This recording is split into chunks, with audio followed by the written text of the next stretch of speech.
He's a true savior of the recovering non-dual zombies, not because he tells people what they want to hear, but because he brings them back to the one place that they might have been avoiding for years, the direct experience with their own bodies. Now, if you've been meditating or practicing spiritualities for years and still feel disconnected from the body, or if awakening has become another escape strategy for floating above and dissociating from your life instead of fully embodying it, you might have become a non-dual zombie, brah. Uttering lingos like, oh, I'm not the body and I'm not the mind. You never get tired because there's no you there. I can do about twice as many sets as I used to. Before I lost the center, it became non-dual, non-local, brah. Hell yeah! So what I admire most about John isn't his realization per se, but the fact that he never uses his awakening as a crutch to bypass life and avoids its responsibilities. Now, most people don't realize that to go beyond the body, you have to reclaim and accept every aspect of your body-mind. While the unconditioned transcends all conditioned phenomenons, it simultaneously includes all your afflictions, karmas, aggregations, and conditionings without rejecting any of them. And that's the true middle way. I need more integration, bro. I need more embodiment. Too much in the air element. We're gonna go back to earth contact, yes? See, after an opening or two, you often hear practitioners talk about, staying grounded or integration. But what do those words actually mean? Because identifying with consciousness is no different than identifying with the body. You're just shifting the ground of identity from one reference point to another. So where do you go from here? Today I'm speaking with John Lee. Now, he's one of the most intense and embodied human beings and practitioners that I ever come across. Me and you are so similar in that way. To go beyond the extreme, you have to go through the edges of all the extremes. I like to explore this extreme, that extreme. I had an over 40-inch vertical myself. You did? I was like 150, benching 300. After a devastating motorcycle crash that left him addicted to painkillers. Not just painkillers, I do all sorts of drugs. I was just going hard on everything. Bam, bam, I'm like, holy shit, I'm getting shot at. Living with chronic pain and surviving several other close encounters with death, John turned towards contacting the one thing that almost everybody avoids, feelings and the total acceptance of his pain body. With no teacher, no lineage, and almost no prior exposure to meditation, John spent years investigating his own body and energetic system so deeply that he eventually unraveled his sense of self. All that did was tell me there's something else to this fucking reality. That path led through profound energetic openings, Kundalini awakenings, inner Taoist alchemy. And I had that fucking Matrix experience where I just woke up one day and was like, I fucking know Kung Fu. What got you here? Man, you motherfucker. Oh yeah! Trying to get buff. Damn, over 20 years. We're working closely with our head coach Mei Chen and the CC team. He realized Anatta during Cohort 5. He's now an instructor and an operator in CC who specializes in embodiment training and working with the breath. John has continuously refined his realization and practice to a point beyond what most people consider the end of the spiritual path. By day, John works in the ER by bringing the same level of clarity and embodiment to the chaos of ordinary life while saving lives at the hospital. Here's my second conversation with John Lee. A lot of encounters with death now, myself and patients dying in front of me. I think I healed myself. And make sure you stay until the end because John is going to give you a guided meditation as we invite you to come as you are and pay homage to your afflictions. Explain this 5-6 days to them. Tired as shit. Inspiring? You don't want to come here. It's like literally inconceivable. And if you like working. Yeah, so last night, it was this whole trip, this retreat, quite different than the first retreat I went to with CC. A lot more work, a lot more, in a sense, dense and effective too. What kind of insight did you get from it? I'm so far away from my body. I got to a point where I got scared. I was like, oh my God, if I try really hard, I might just fall out. Am I just gonna die right now? There's nothing to hold on to. Last night it culminated in a moment, a space, and yesterday we had no solid plans. We were just hanging out. It was like, let's drink some beer last day. Yeah. Then it turned into like probably one of the most profound moments of the retreat. So yeah, to kind of summarize what we did, had an impromptu body work. It started with you. Work. Yeah, because you're the Tai Chi energetic guy, and then and I have been talking to everyone during the trip, even dispersed throughout the trip. I would like to make contact with people physically. I like to get a good read on people's energy channels, their chi, read their chi. and kind of do a little bit of balancing with their chi or whatever. In a way, invited everyone to the room last night without knowing, but I wanted to just make that connection with everybody.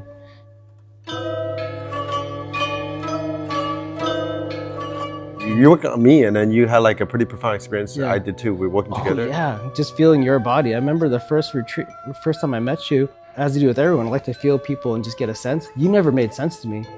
And maybe it was through Adrian, and because just by making contact with each other, I got a great better understanding of myself and other people.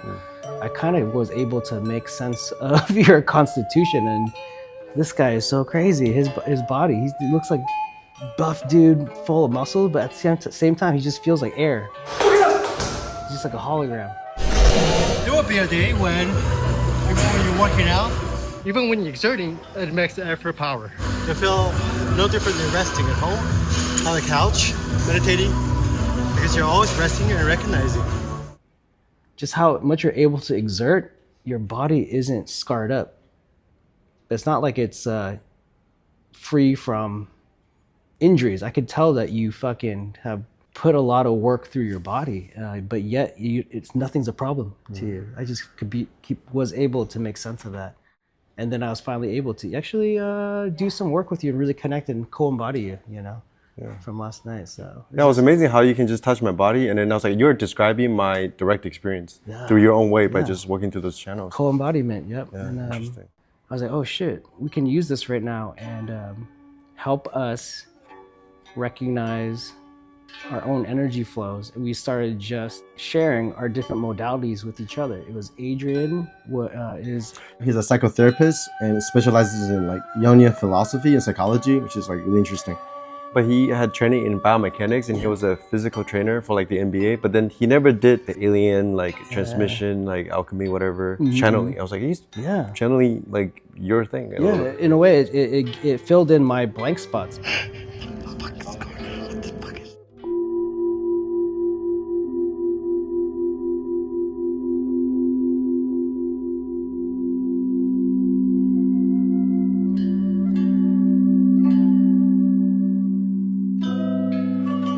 Complementary. Yeah. It was very complimentary to what I was doing. But I was doing from this like internal perspective. Adrian's like, whoa, this is what I studied. I'm a world elite knowledge holder of the practice he does.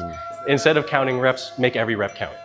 And together, we're able to really complete this picture of, well, for me, myself. I've been going through a lot of healing through just everything I've been cultivating, making contact with Mei Chang. That whole thing that I've talked about before, Adrian was able to provide me with another perspective about myself through his modality. And what was missing from me was this systematic, diagnostic pointing to. So last night, we all kind of ganged up on each other. It's co-created. Yeah, it just goes to show, as much as we think that we have figured something out, sometimes it takes an additional mirror, another mirror reference point to show us that it's really infinite, it's endless. The work is endless. And that doesn't, I don't mean to say that to make people discouraged. If anything, it makes me feel like shit.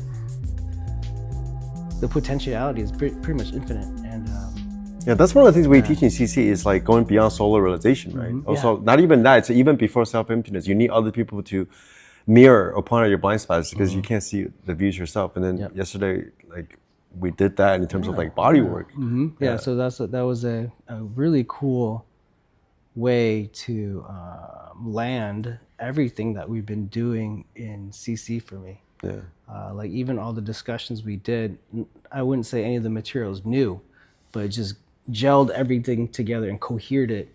In a different modality. Yeah. So we're running fucking trains on each other. Yeah. How did this come about? Tell us about the teacher. You designed, we'll show it with the B-roll, but you designed all the teacher. Because you had a shop before, right? You opened up your own shop, right? And you're into fashion. Perfect. That we already talked about the reminiscence of this, but Buddha, Dharma, Sangha, modernity. That's what CC I think is very. Buddha, Dharma, Sangha is like the original triple gems, but we added the M to stand for like maternity, but also like marriage, mating, or maestro. But yesterday was like that's BDSM, we were doing times a BDSM infinity session, yeah. Oh, we also co-designed the Shabaka sweatshirt. The word in Sanskrit actually means the one who heard the signal.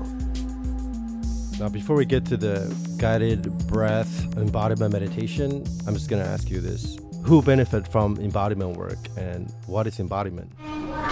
People who are disembodied are people who can't sit with their own energies. So embodiment training lets you make contact with your own energy that you have, for whatever reason, become disconnected to, or you segmented it off, or you fragmented it off, or you partitioned it, or you don't want to look at it. If I can really be okay sitting with it, because a lot of people, one, don't recognize everything that they hold, and two, they're holding it, but it's completely unregulated, dysregulated, spilling out everywhere. Like they're not participating in their own energy. Most people, their breath and their body and their mind, and then thus their reality is not synced up. So this embodiment training is a way for you to cohere all these different elements. If you are a person that, for whatever reason, I think most of us are by default fragmented, making parts of those fragments of yourselves become conscious of each other to unify the whole process, then embodiment practice would be something that would benefit you. I can't imagine anyone that wouldn't, unless you're a Buddha. Mei Chen said, as blissful as it is to continuously expand consciousness to like God or whatever, you cannot leave any aspects or any parts of you behind. You have to like reclaim every aspect of yourself that have been suppressed and denied. Because to go beyond the self, you have to unify the self. We just said the breath is a very good instrument to literally breathe life into it, because they have to come up and be expressed. All right. You described it as like a process of developing the skill to yoke. Yeah, that's what the word yoga means actually. To yoke is to like bind or to unite. And embodiment training, right, is yoking into at least your immediate body, and then see that it goes beyond the physical body. It's really a practice of yoking into others or anything. Other bodies, subtle body, cosmic body, the room, the world. Literary body, cosmic body, or sexual body. The body of the moment, the body of the room. Just like the breath, you can breathe as the ceiling, breathe as the universe, like you said. So the breathing is like this force or this way to make contact with all these densities. Yeah. So it's like using the breath as an anchor to yoke all the different bodies together, and as simple as just to unite everything. So it's more than respiration. So I think a lot of times when people hear breath, they think breathing air, but the breath is, if you examine your own breath, every part of your being goes into how to breathe air. So in a way, it takes your whole being to take a breath. So your breath is more than the air.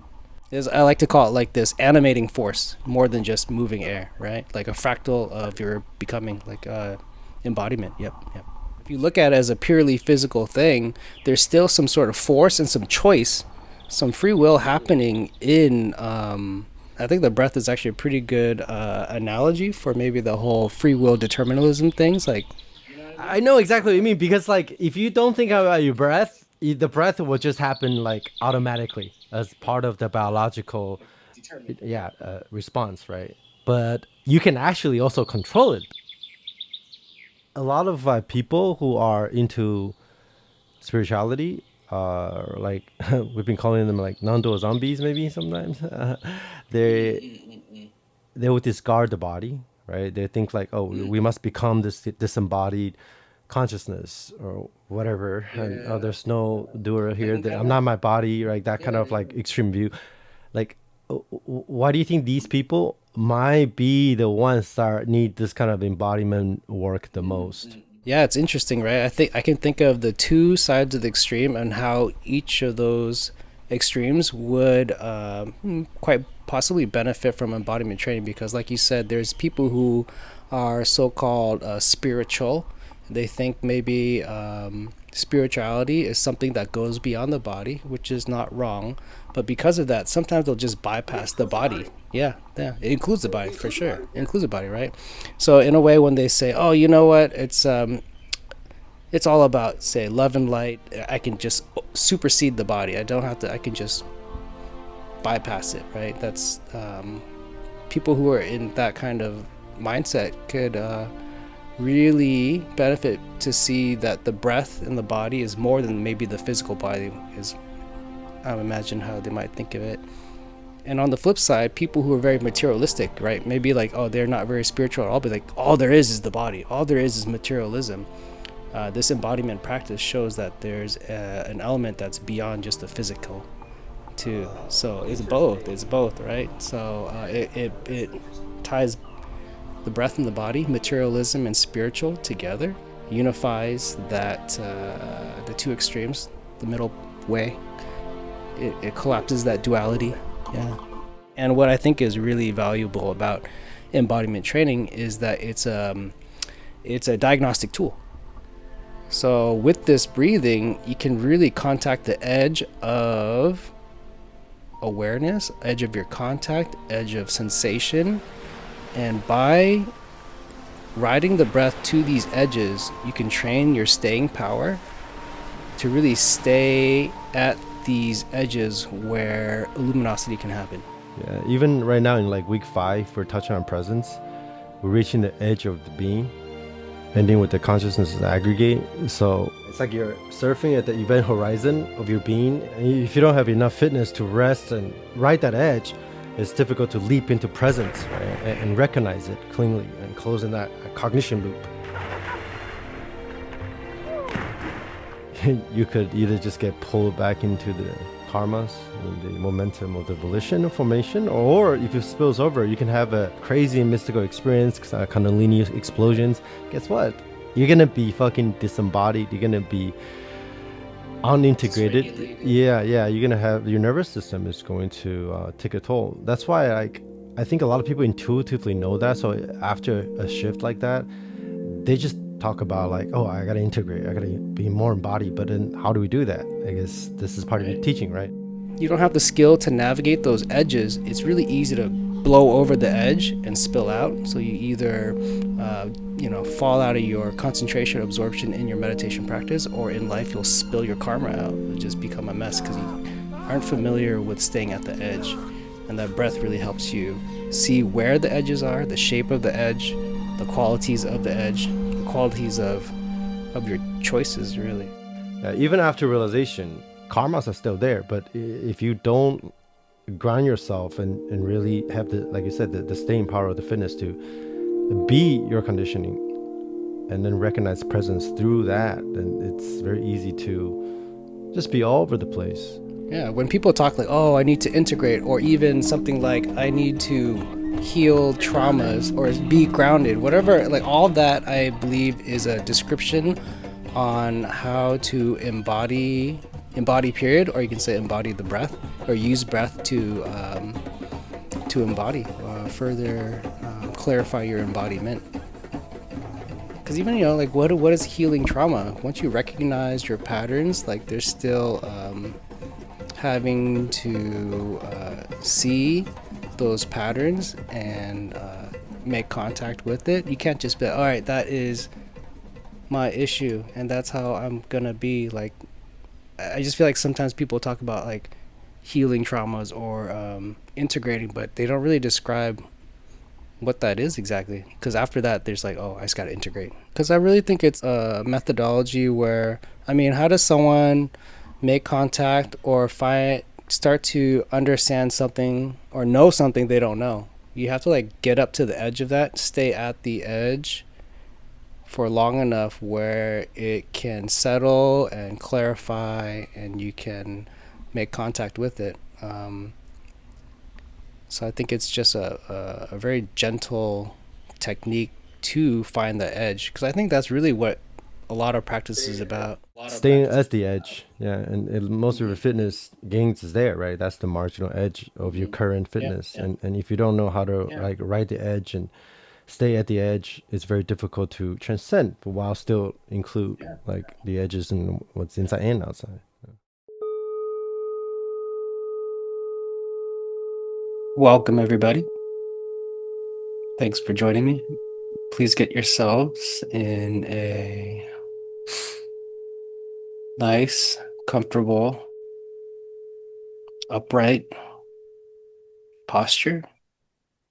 Hopefully you were able to set up your space a little bit so it's secure, so you feel safe. You're allowed to really lay down your armor. I just invite you to come as you are. This is a good opportunity to, for the time being, set aside your to-do list in your day-to-day. Think of this as a time that you give yourself in a compassionate way to really allow yourself to be yourself. So as you sit here, allow your body to settle. Allow your mind to settle. Allow your breath to settle. To allow all the aspects of you to be able to sync up. And as you sit here, I'm going to talk about a few things and try to maintain an open posture. Continue to check in with your breath, with your mind, with your overall posture, that it can be relaxed yet upright. My name is John, one of the senior mentors. Today I will be talking about embodiment. So what is embodiment? It is every thought, idea, concept, emotion, feeling, desires, conditions, habits, tendencies, patterns. It's what we make contact with, what we sense, what we feel, what we emote, what we fabricate. It's how we aggregate. It's everything that we've gathered, everything we hold, all condensed into a form. And in this form, how we contain it is our posture. So this form, it's the body, right? Many bodies. We got the physical body, mental body, our subtle, energetic body, your body of work, the body of the room, the body of the moment, the body of land, body of Christ. None of these bodies are separate, but they do have borders, edges. They have consciousness, subconscious, even unconsciousness. So these bodies are the foundations for meaning, the self, what we attach our identity to. The body houses this form, right? The form of this is the vessel. And if we examine this vessel, we'll see that it is dynamic vessels. So this dynamism has a constant flux, cyclic in nature, waves of contraction, expansion, has relationalities, contexts, movement, directionality, momentum, many qualities. And so this dynamic flux becomes our experience of life, the breath of life. This contact, this ground, the sensations, the feelings, the thoughts, this becoming of the bodies and breath, they intermingle into presence and being. Presence, pre-sense, pre-sensory. That's kind of interesting, right? Enter the breath. So we can ride this breath actually to make contact with the form of becoming that I just described. To become aware of the shape, the qualities, the form, and how we hold this posture is the shape of the breath, the shape of the vessel. So the breath is oftentimes the missing link to unify our becoming. And I'm talking about something that's more than just gas exchange, more than just air that we breathe. Air comes in, air comes out. We call this respiration. But if we really pay close attention and examine, it's kind of surprising that breathing is not just this air exchange. Every breath reveals a relationship between attention, tension, posture, habits. So this body is constantly organizing itself around patterns we may not even be aware of.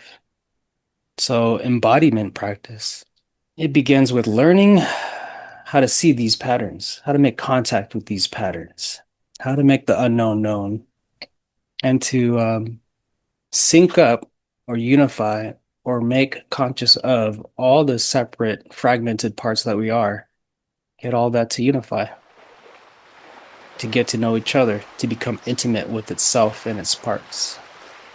If you think about every single thing we hold, what is this condensed form with all the intentions and feelings and emotions? Shape our breath. We think that the breath comes from here, this diaphragm. But if you think about how we hold our bodies, our diaphragm has to sit on top of our pelvis, which has to sit on top of our lower half, which sits on top of the earth. So really, to do work, to breathe with this diaphragm by pivoting off the earth. So nothing is separate. So if we can think about it in that way, all the support necessary for the breath to be drawn in, this contact with this cyclic wave of contraction, expansion, everything we do, everything we hold, everything we think, everything we feel affects, or I'll say is, the breath. Nothing is separate between our complete experience and our breath. When speaking about the flux of life, is really this wave of animating force, this force of aliveness that somehow manifests in gas being drawn in, but really it takes our whole being to expand and contract, more than just air, right? We have our physical posture, mental posture, right? I've asked all of us to come as we are, and also to come with an open posture, in a way ready to receive. Openness to life, openness to aliveness. When people talk about posture, they think about sitting upright, shoulders back, chin tucked in. We have this insistence on what perfect posture would be. We look at a mirror. We think that we should be nice and symmetrical, head straight, shoulders even. But I think what is more important than this external insistence on what we think ideal posture might be, coming as you are, is to have an honest expression of your posture. So the ideal shape is just to honestly express all that you are, all that you carry, all that you feel. What I'm asking for in an honest posture, if we're able to do this, it will reveal the body's actual condition in this moment, in everything we have brought into this moment. It reveals where effort is being applied, where tension is being held, where support might be missing. So the goal is not to force the body into a perfect position. The goal is to become intimate with the way the body is already organizing itself. So this breath, it reveals the hidden structure. Right? even this breath can have external insistences applied to it. The breath should be this way, the breath should be that way. Deep, long breaths. Breaths for this function, that function.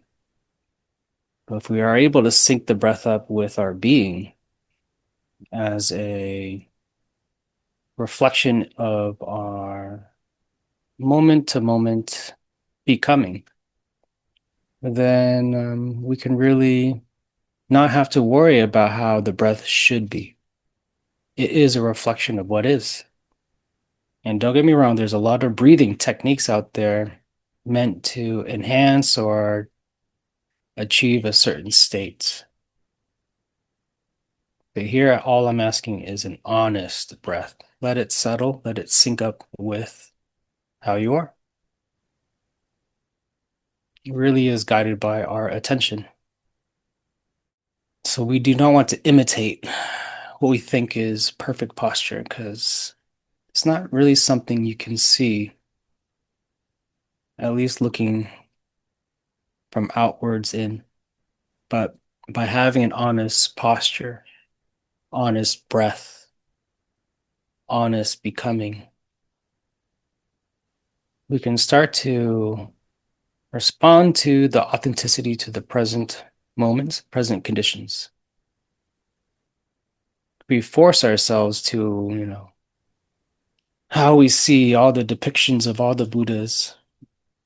It'll just be another layer of tension on top of tensions. That so-called perfect posture is actually a byproduct, a reflection of what's going on inside the whole being. So this embodiment practice asks us to become curious about the tendency to control, assist upon further compounding of this or that. So what would happen if we started breathing with no insistency? What would happen if we simply observe the breath and not just the air exchange, not just the air going through your nostrils or mouth, to really tap into this cyclic expansion, contraction, this undulation of life that moves through us. And if we can do this, oftentimes a more genuine process begins to emerge. So the breath becomes less manufactured and becomes revealing. So maybe if you want to sit with me, I want you to check in with your posture. Make sure you're not in any extreme positions. No need to force and contort yourself into a full lotus or whatever, crisscross leg. You will know for yourself best what this posture you hold, if it is restricting, constricting, impinging, painful. There's no need for that. There are certain other types of training that can help us endure through those types of situations. But here, we want to remain open and honest. We want this signal to be clear, not to add any more on top of what we already are. So let's check in with our base, our balance. Right now, you could be sitting on a chair, a couch, a cushion, whatever it is, but I want you to start becoming aware of the contact patches of your body to this earth. For me, I got my butt and my two ankles touching the ground. In fact, my butt doesn't feel like one contact patch. It actually feels kind of like two contact patches. The sits bones So many of us actually sit incorrectly. We are disconnected from the earth by default, just by the way we stack our bodies on top of the ground. Check in with yourself. Are you sitting on your tailbone? Is your lumbar collapse? Is your tailbone collapse where that you're sitting towards maybe the rear of your body? I want you to adjust your posture so that your sits bones, two little protruding bones down there, which is actually more towards the front plane of your body, to check in on those. Syncing with your breath, any movements, adjustments. You're allowed to play with the weight distribution to see what it feels like with more or less weight on the different parts of the sits bones. Lean a little to the left, lean a little bit to the right, front, back. There's even a little bit of rotational adjustments we could do in the hips to really see, make sure that the weight is distributed evenly between the two sit bones. And also, for me, my two ankles. Does it feel like the weight, my weight, is evenly distributed between the two sits bones and the two ankles? And in those four contact points, there's actually so many dynamics to play with. And we can let our breath settle on these points. So take a moment, check in with yourself.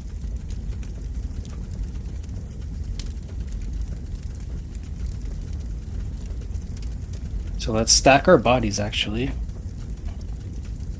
beginning with the bottom. If you're sitting in a chair and your feet are flat on the ground, become really aware of how the weight is distributed on your feet, not just left to right feet. But check in to see if your weight is on the front balls of your feet or the heels of your feet. You want the weight to be evenly distributed between the front and the back of your feet, and the weight to distribute evenly between the left foot and the right foot.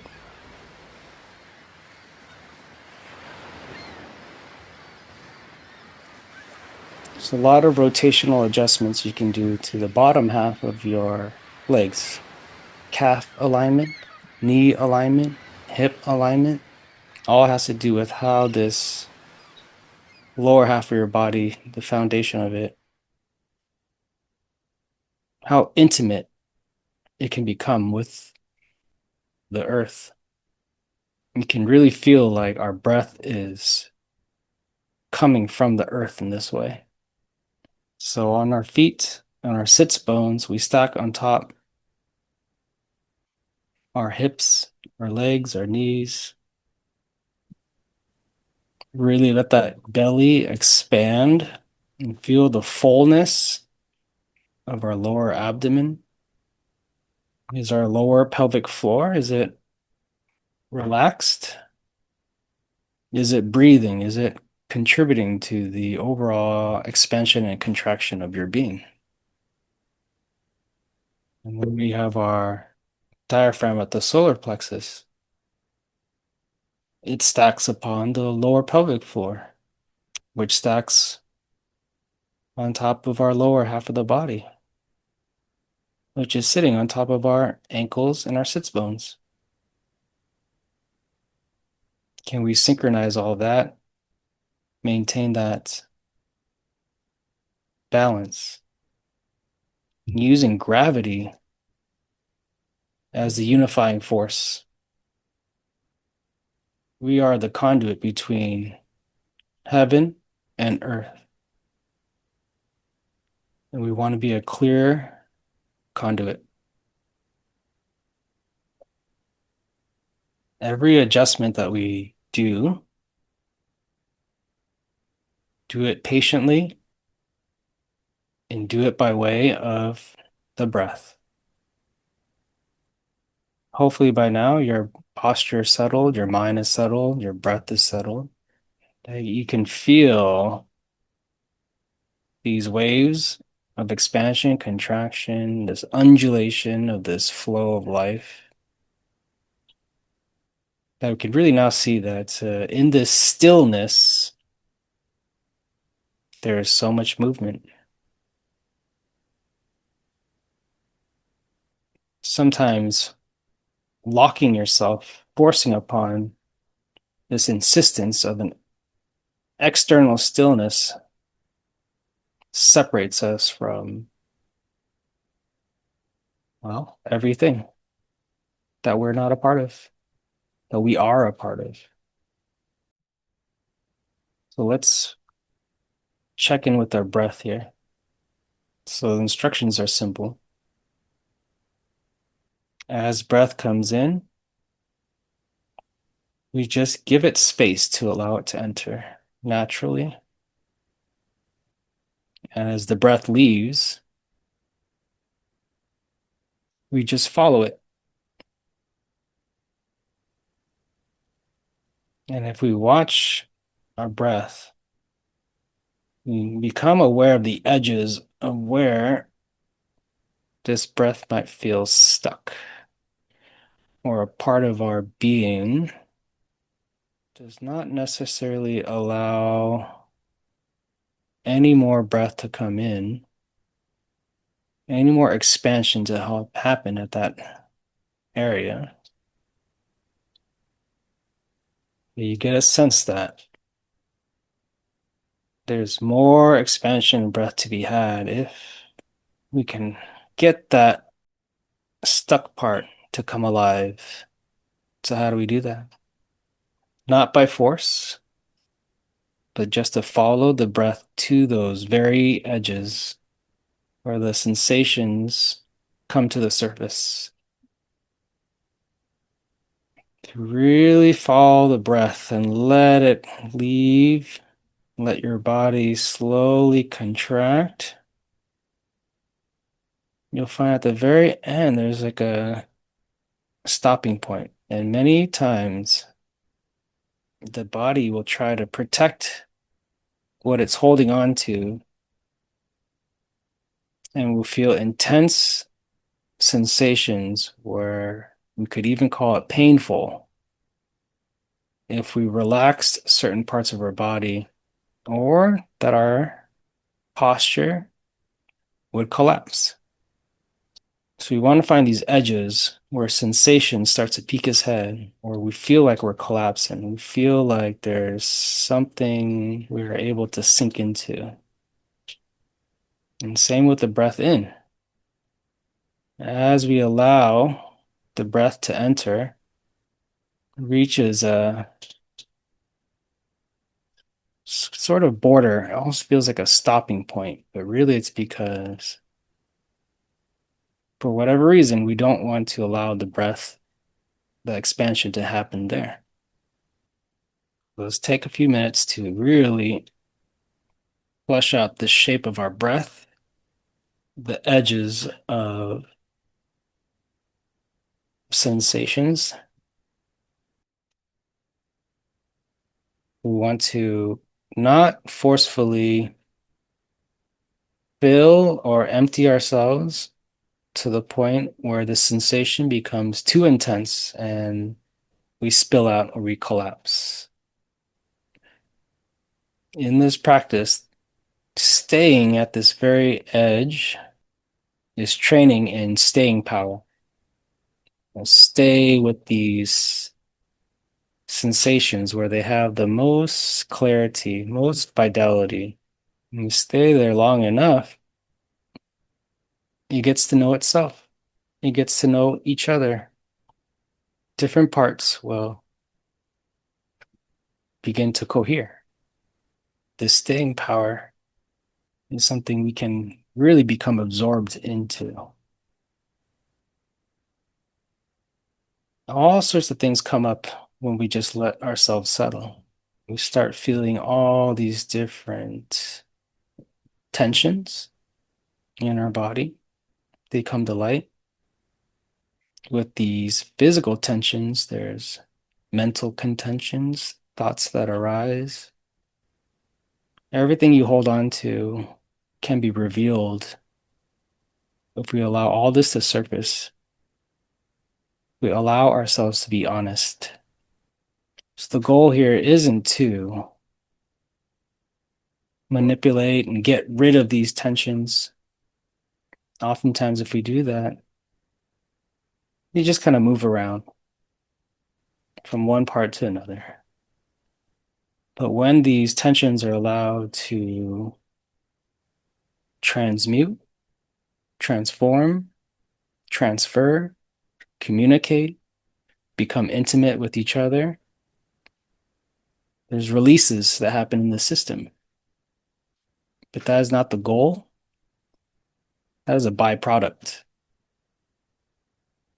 So continue to check in with your posture, your breath, everything that arises from that. Different parts of the body store different experiences, attachments, memories, stories, meanings. Are we making contact with all the sides of the breath? And as we feel different things arise, many times pain or discomfort will pop up. But it's important not to fixate on the point of pain itself. We can assume that the tension is where the problem is at. It is often not the case. Where we feel intense sensations or pain originates usually across the body somewhere else, but is related to where this pain feels like it's coming from. So by using our breath,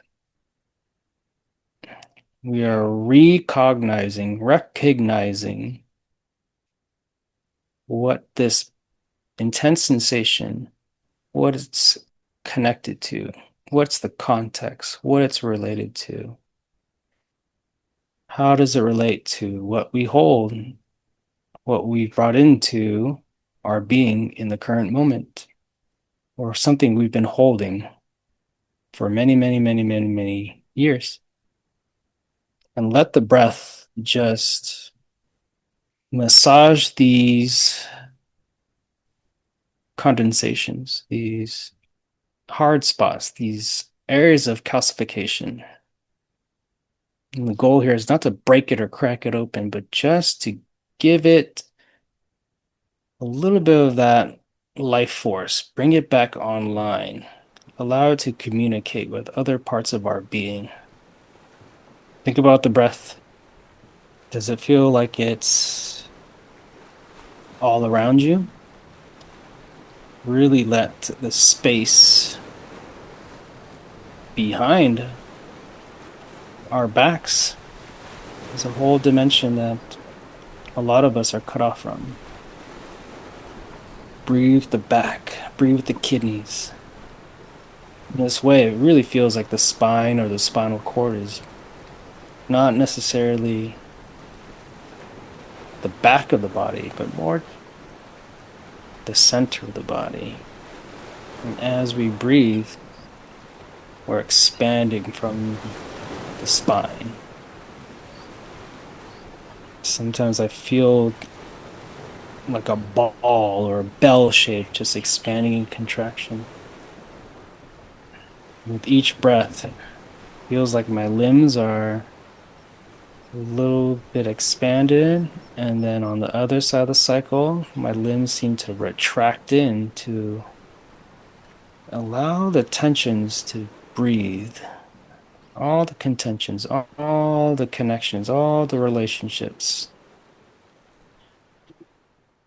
Imagine a tangled ball of yarn You're allowing it to come together, to relieve all the tensions and to become untangled. So we retract our limbs, our head, our arms, like a turtle would, in a way feeding these contracted, dense, hard parts that we've held, that we've closed off, that we've built armor around, that we've contained and put aside so we don't have to acknowledge it anymore, wrapped our own identities around it. But these things take time. We can't just crack it open or break it open. When I give it what it needs, slowly give it this animating force, this love, that is our breath. So we're not asking, how do we get rid of these tensions? But we ask, what role does this tension play? So the tension isn't a problem. It's seen as an adaptation. The body is attempting to solve a challenge using the resources it currently has available to it. It's an adaptation to all the fragmentations.